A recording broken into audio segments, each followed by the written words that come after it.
It had looked as though Scotland's political landscape had been fixed for the foreseeable future, when less than 2 years ago its people rejected independence by a comfortable margin of 10%.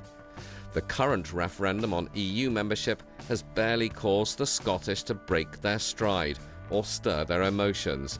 But could the result of the EU vote change all that? Well, we're very clear. We want both Scotland and the rest of the UK to remain in the European Union. That's our preferred position.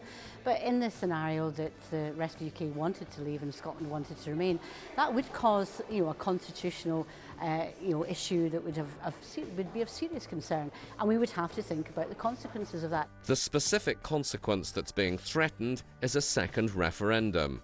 Pro-union politicians insist the chance for independence has already passed.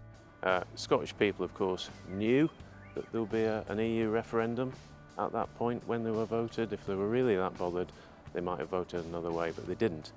But both historically and more recently, Scotland has looked out to Europe with more enthusiasm than the English, seeing Brussels not as a threat to its sovereignty, but as a possible route to independence. But could Brexit trigger popular calls for a second vote?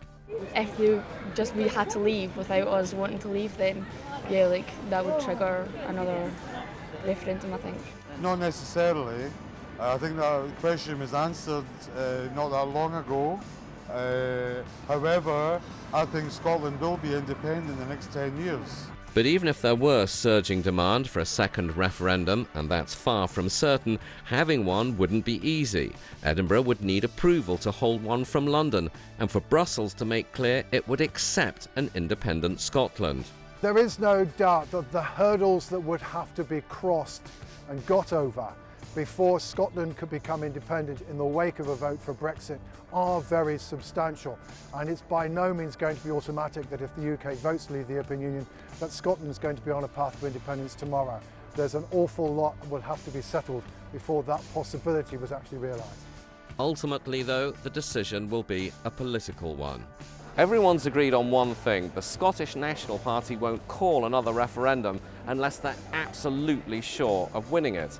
But here we enter the realm of uncertainty, as no one can say for sure the effect of a Brexit on Scottish voters, as it's never happened before.